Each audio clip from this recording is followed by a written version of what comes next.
Oh, kalau implan itu mungkin sekitar yang paling kecil sekitar 100 cc ya. 100 cc ya dok, 100 paling cc kecil. sampai yang besar bisa sampai 650 cc. 650 cc. Bahkan bisa lebih tuh karena itu bisa di custom di pabriknya. Gede banget ya dok berarti ya. Ada yang minta sampai 1 liter pun saya pernah dengar ada Pernah juga. pernah dok.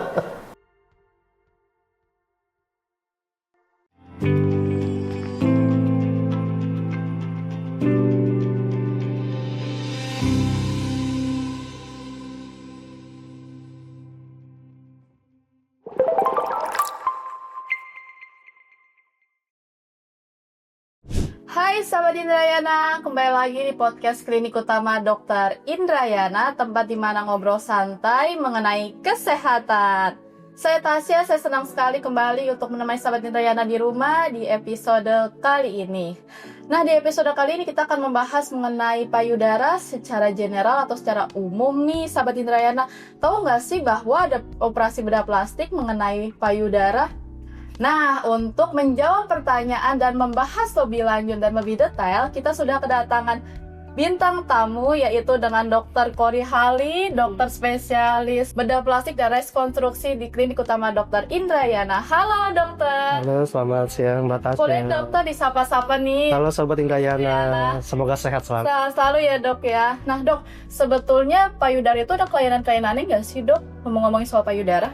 Baik, jadi sebelum ngomong kelainan mungkin kita bicara normalnya dulu ya. Boleh dokter. Jadi memang payudara adalah salah satu mahkota sebenarnya dari seorang wanita selain rambut ya. Jadi selain sebagai bentuk estetik bisa dilihat juga fungsinya. Yang pertama adalah menyapih atau memproduksi ASI ya. Jadi fungsinya untuk supaya generasi kita lebih sehat ke depannya. Nah ya. Jadi memang secara normal breast itu terdiri dari 2 buah ya, berada di atas otot kita ya. Jadi berbentuk dari dalam adalah kelenjar. Kita sebutnya glans ya, itu yang memproduksi air susu ya. Kemudian juga ada lemak juga di situ ya.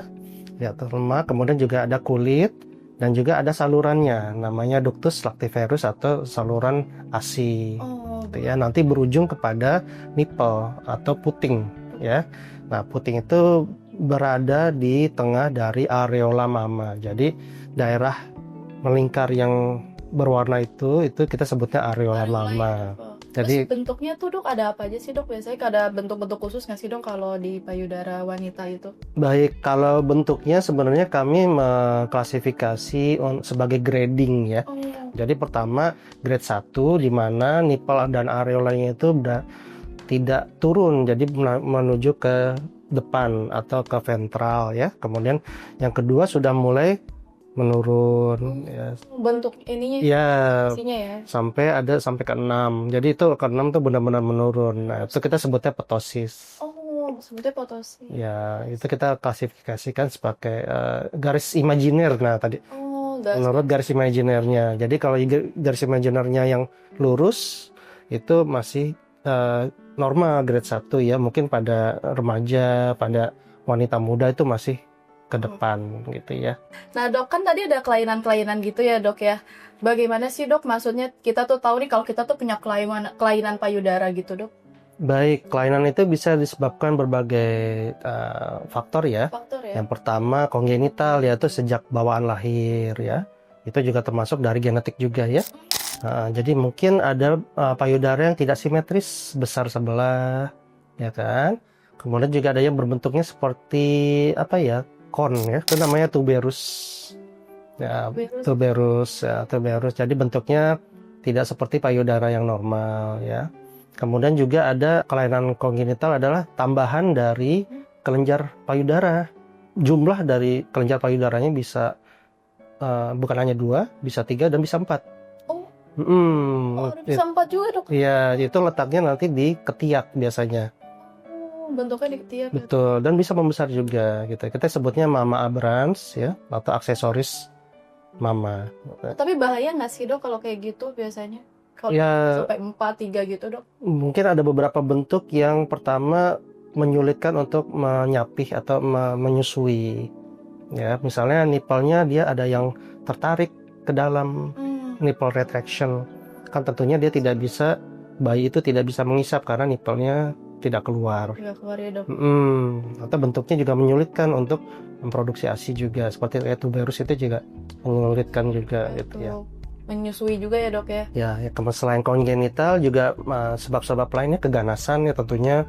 Ada cancer atau sudah menjalani operasi. Cancer payudara itu ya? Ya, sudah menjalani operasi pengangkatan sebagian. Itu kan juga merubah bentuk dan merubah fungsi juga. Merubah fungsi juga. Betul. Nah, mungkin ada bagian nipple-nya yang harus kita angkat ya, sehingga memerlukan rekonstruksi pembuatan nipple baru. Itu jadi dibuat baru gitu dok nipple? Dibuat baru, tapi secara fungsi mungkin memang lebih sulit ya. Ya, tapi secara rupa atau estetiknya bisa kita mendekati normal kembali. Baik, gitu ya. Baik dokter. Nah dok, ada nggak sih dok tindakan nih bedah plastik mengenai payudara itu dok? Oh banyak sekali ya, banyak sekali. Ya, tadi dari berbagai komponen tadi mungkin kita dari yang terbesar dulu ya, volume dan bentuk. Dan ukuran ya. Jadi yang bisa kita lakukan adalah augmentasi mame, itu pembesaran payudara. Ya, jadi itu ada berbagai macam cara. Yang pertama adalah penggunaan implan silikon untuk medis ya. Mungkin kita ada contohnya nih dari Mbak Tasya sebelahnya. Nah, bisa dipegang. Yang satu lagi coba. Nah, kalau yang ini adalah implan yang dimasukkan nanti pada saat operasi ya. Ini silikon, kapsulnya silikon.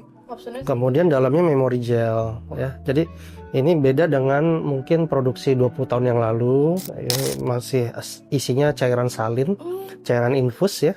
Gitu. Dan mungkin pernah dengar ada yang pecah ya di pesawat, ada yang berbunyi menggelegak ya kayak cairannya ada yang mau keluar. Nah itu isinya salin atau cairan infus ya.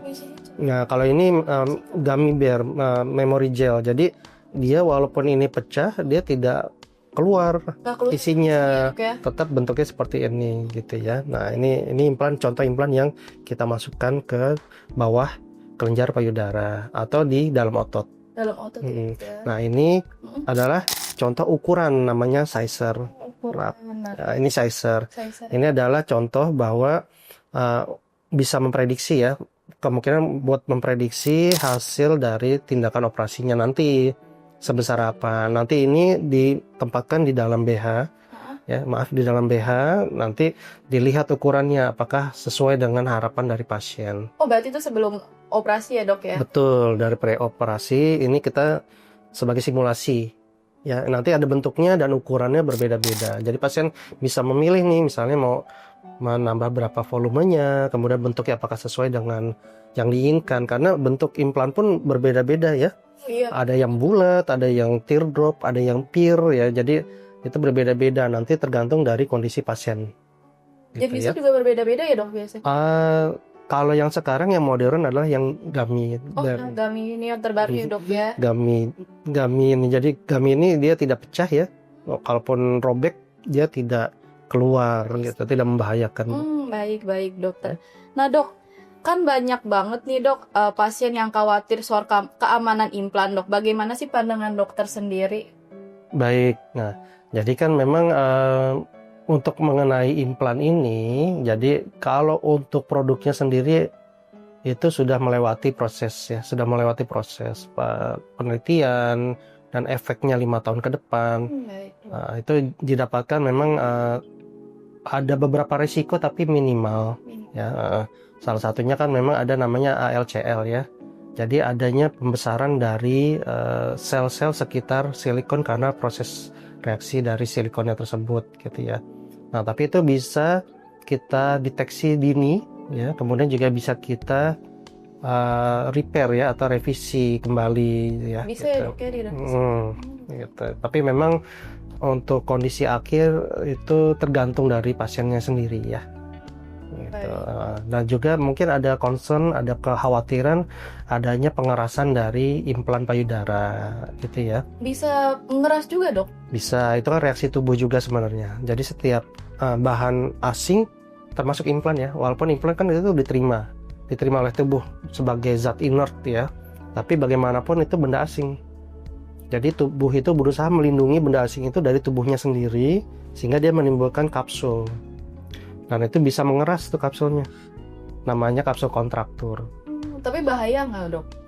Kalau bahaya mungkin tidak secara langsung, tapi biasanya ada mungkin nyeri atau mungkin bentuknya juga menjadi seperti kotak atau mengeras ya, mungkin tidak nyaman juga bagi pasien untuk payudaranya keras gitu ya. Tapi itu juga bisa kita bersihkan, kita revisi lagi gitu ya. Jadi kapsulnya kita buang, kemudian kita kembalikan implannya. Kembalikan implannya, Dok ya. Nah, selain implan kita juga bisa ada modalitas lain atau Saya menggunakan implan ya, Dok. Ya, Payudara kita itu. bisa lakukan pemasukan lemak atau fat graft ke dalam payudara gitu. Bisa Jadi juga ya, Dok, melalui bisa ya. diambil gitu ya, Dok ya. Tapi memang ada batasan dari volume lemak yang kita masukkan.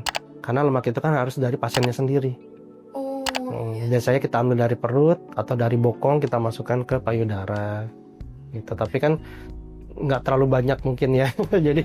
jadi mungkin harapannya harus disesuaikan dengan volume lemak yang ada dalam tubuh. Misalnya kalau pasiennya kurus langsing ya tentu nggak bisa dong kita minta pakai fat graft atau transfer lemak gitu ya.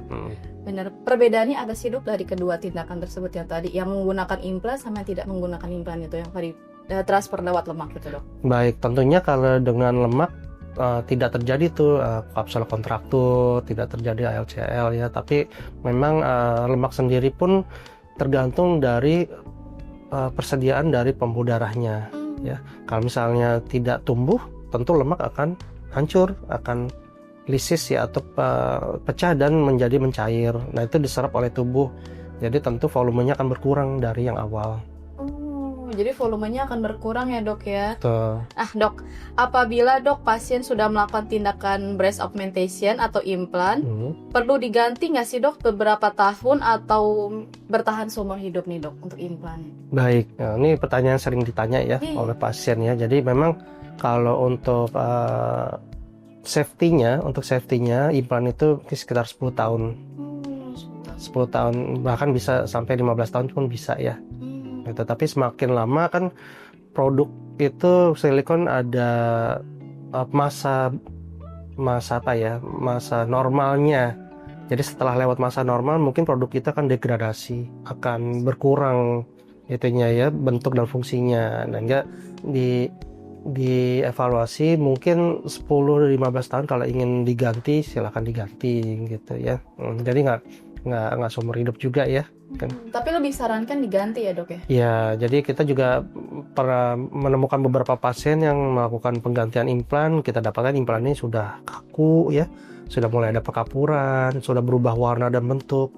Bahkan yang salin itu pun sudah warna cairannya di dalamnya sudah berubah jadi kuning ya, jadi kuning atau jadi coklat gitu. Nah, Dok, kalau misalnya breast augmentation ya, Dok, sebenarnya itu kan diperuntukkan itu untuk kondisi seperti apa sih, Dok? Nah, jadi untuk penambahan volume dari breast atau payudara itu disesuaikan dengan harapan pasien. Ada beberapa wanita yang ingin breast atau payudaranya lebih besar, ada beberapa wanita yang ingin breastnya lebih kecil. Gitu ya. Jadi kita harus sesuaikan harapan pasien dengan kondisi dari tubuh pasien sendiri ya. Mungkin ada yang ingin payudaranya lebih besar ya, tapi tidak sesuai dengan bentuk tubuhnya, dadanya ramping atau dadanya kecil, kemudian tinggi badannya juga tidak terlalu tinggi ya, jadi tidak proporsional. Nah, itu kita harus menyesuaikan harapan pasien dengan kondisi dari pasiennya sendiri gitu. Jadi tetap harus harapan pasien ya, Dok ya? Betul. Nah, tapi juga itu kita harus kasih tahu juga tuh resiko-resikonya. Resikonya itu, Dok? Nah, resikonya kalau misalnya implannya terlalu besar, tentu beratnya pun akan lebih berat. Nah, badan juga lebih berat ya? Betul sekali. Nah, jadi apa yang terjadi? Yang terjadi adalah badan itu berusaha menyangga volume dari payudara. Kalau misalnya terlalu berat, maka dia akan mempengaruhi dari tulang belakang. Gitu. Jadi kalau misalnya memang beratnya terlalu berlebih, maka akan mempengaruhi postur tubuh juga ya. kemudian juga sendi-sendi pada tulang belakang dan leher. Pengaruhi juga ya dok faktor-faktor Betul. itu ya. Nah, makanya ada beberapa wanita yang ingin justru volumenya diperkecil. Oh, Ya, mungkin dianugerahi ukuran yang besar ya. benar-benar. Tapi pada perjalanan waktunya ternyata memang menjadi gangguan. Pertama mungkin waktu bersosialisasi ada beberapa yang jengah ya, atau yang malu dengan misalnya terlalu besar. Terlalu besar. Itu pun mengganggu aktivitasnya ketika berolahraga ya, ketika bekerja itu juga kalau terlalu berlebihan maka akan mengganggu Benar. pergerakan atau aktivitas, dan termasuk juga nyeri dikeluhkan juga banyak nyeri pada leher dan tulang belakang gitu. Makanya jadi skoliosis, jadi lordosis gitu. Jadi Oh, iya. karena pengaruh dari volumenya payudara. Benar-benar dok. Karena kemarin juga saya nonton nih dok di podcast gitu dok. Juga ada selebgram gitu, dia tuh pengen memperbesar payudaranya gitu dok. Tapi ternyata nggak bisa karena mungkin tangannya atau lengannya tuh lebih kecil gitu dok. Itu mempengaruhi juga nggak sih dok?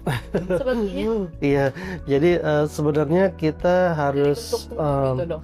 yang penting adalah kita harus menginformasikan secara detail pada pasien apa yang terjadi ketika kita memasang sejumlah volume. Kita memprediksi ke depannya. Mungkin pasien inginnya ya mungkin karena pengaruh dari sosial media, pengaruh dari entertainment ya, ingin bentuknya yang besar. Iya. Tapi kita kembali ke kondisi bentuk awalnya ya. Nah, kalau tidak memungkinkan kan tentu tidak proporsional ya, malah jadi kelihatan aneh ya, mungkin ya aneh karena tidak proporsional. Kemudian yang kedua adalah tentu pengerjaannya akan menyulitkan ya. Bentuknya pun tidak akan normal karena Normal ya, Dok? terlalu besar Oke. gitu. Biasanya ukurannya tuh ada apa aja sih dok? Ukuran implan atau ukurannya? Oh, kalau implan itu mungkin sekitar yang paling kecil sekitar 100 cc ya. 100 cc. 100 cc sampai yang besar bisa sampai 650 cc. Bahkan bisa lebih tuh karena itu bisa di custom di pabriknya. Waduh, gede banget ya dok. Ada yang minta sampai 1 liter pun saya pernah dengar ada juga. Nah, kenal dok. Nah, tapi kan tentunya itu kembali lagi ke kebutuhan pasien ya, dan juga nanti prediksi ke depannya apakah menyulitkan pasien atau tidak. Nah, yang perlu diperhatikan oleh para peminat ya untuk melakukan implan payudara, volume payudara itu ditentukan oleh pertama implannya, kemudian volume yang sudah ada. Oh, volumenya sudah ada. Iya, karena kan sebelumnya sudah ada volume payudaranya. Misalnya contoh payudaranya, kasih contoh cup A ya, misalnya cup A itu mungkin sekitar 100 sampai 150 cc cc dok. kelenjarnya Baik. ya. Ketika minta ditambahkan contoh implannya 300 cc, berarti totalnya adalah sekitar 400 sampai 450 cc. Buat penambahan implan aja ya dok. Betul, jadi itu yang harus dihitung, jangan sampai kita cuma berpatokan dengan volume implannya saja. Baik. Gitu. Karena apa? Karena semakin besar volumenya maka semakin berat. Oh iya, benar-benar dok. Gitu ya. Mempengaruhi juga yang tadi ya dok. Betul, ya. akan mempengaruhi juga. Itu ya dok ya. Benar. Jadi itu yang harus kita sesuaikan harapan pasien dengan kondisinya. Kondisinya ya dok ya, benar. Baik nih dokter. Nah dok, aku juga pernah dengar nih dok mengenai breast lift. Kalau breast lift itu apa dok? Bedanya apa sih dok sama breast augmentation itu? Nah, mungkin tadi Mbak Tasya kan saya sudah jelaskan tentang level-level derajat ptosis. Iya benar. Ya kan, benar. antara 1 sampai 6. Nah, ketika pasien itu sudah ptosisnya berat ya, ptosisnya berat, maka nipple atau putingnya beserta areolanya itu akan berada di posisi di bawah. Oh, putingnya berada di bawah. Di bawah gitu ya. Jadi untuk breast lift sendiri adalah mereposisi atau menempatkan posisi nipple dan areola menuju ke depan. Oh. Yang garis imajinasi tadi, garis imajiner itu ya. Jadi supaya terlihat tidak turun ya, dengan penempatan posisi dari nipple dan areola. Nah, itu tergantung dari derajat ptosisnya. Semakin berat maka kita juga harus memerlukan pengurangan volume. Menggunakan volume juga. Betul, pengurangan volume itu kita sebutnya reduksi mame. Oh, reduksi payudara, karena bukan hanya reposisi atau penempatan posisi dari nipple areola ke tempat barunya, tapi juga mengurangi volumenya. Volumenya juga. Itu khusus untuk kondisi di mana payudaranya memang berlebihan atau terlalu besar. Terlalu besar ya. Gitu. Nah, itu disebut breast lift. Oh, disebut breast lift ya, Dok. Nah, Dok, kita sudah berada nih, Dok, di ujung acara podcast kita hari ini, Dok. Boleh nggak sih, Dok, kasih pesan-pesan nih untuk sahabat Indrayana yang menonton podcast kita hari ini, Dok, untuk tindakan breast augmentation, breast lift juga, Dok? Baik, jadi para sahabat Indrayana, khususnya peminat dari augmentasi mama atau pembesaran payudara, jadi terlebih harus meningkatkan wawasan ya, dari browsing misalnya dari internet ya, kemudian juga itu banyak dari situ ya, bisa di browsing dari videonya, kemudian dari bentuknya segala macamnya, apa yang diinginkan. Nanti ketika berkonsultasi dengan dokter yang mempunyai kompetensi untuk melakukan bedah estetik payudara, nanti diungkapkan keinginannya seperti apa. Nanti dokternya pun akan menyesuaikan harapan dengan kondisi dari pasien atau dari kitanya gitu ya. Baik. Itu yang cocok yang seperti apa ya. Kemudian ini mungkin tips perawatan payudara ya. Ada juga. Itu penting sekali ya. Jadi pemakaian dari BH atau penopang payudara itu sangat penting, apalagi dengan volume yang besar ya. Gitu. Jadi kenapa? Karena itu mengurangi resiko dari ptosis atau penurunan secara dini gitu ya. Nah, kemudian juga nipple itu ya, Dok ya. Iya, dan juga merawat kesehatan dari kulit payudara ya. Kadang ditemukan adanya infeksi ya atau lembab di sela payudara itu ya, itu juga menimbulkan kelainan dari kulit maupun bentuk payudara gitu ya. Kemudian juga untuk ibu-ibu yang menyusui, ibu hamil ya, itu juga dianjurkan untuk memasas ya. Kemudian juga untuk mengompres supaya produksi atau aliran susunya itu lancar atau baik ya. Gitu. Selain juga dengan gizi-gizi yang nutrisi yang baik ya untuk pertumbuhan anaknya. Nah, kemudian juga ketika sudah menjelang lansia itu juga kan tergantung hormonal juga. Jadi kita anjurkan adanya terapi hormon atau hormonal replacement therapy. Itu juga membantu ya. Kemudian juga yang penting, sangat penting adalah deteksi dini untuk keganasan. Kita mungkin tahu ya, ada namanya sadari. Jadi kita melakukan masas atau melakukan perabaan pada payudara, mencari ada misalnya benjolan.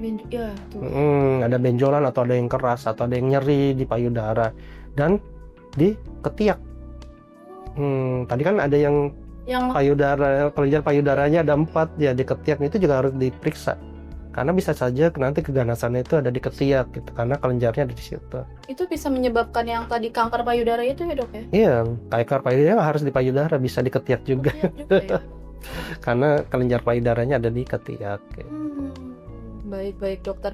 Waduh, terima kasih nih, Dokter, atas penjelasannya untuk di podcast kita hari ini. Nah, kalau misalnya sahabat Indrayana yang mungkin nih tertarik untuk operasi breast lift atau breast augmentation di Klinik Utama Dr. Indrayana bersama dengan Dr. Cory, bisa langsung menghubungi WhatsApp center klinik kami yang ada di bawah sini atau di description box. Nanti bisa langsung konsultasi ya, Dokter ya, bersama dengan Dr. Cory langsung. Baik. Terima kasih telah menonton podcast kita hari ini. Jangan lupa like, komen, subscribe, dan share podcast ini kepada teman atau keluarga sahabat Indrayana di rumah yang mungkin membutuhkan informasi tersebut. Saya Tasya dan Dr. Cory pamit undur diri. Salam sehat, salam Indrayana. Sampai jumpa Sobat Indrayana.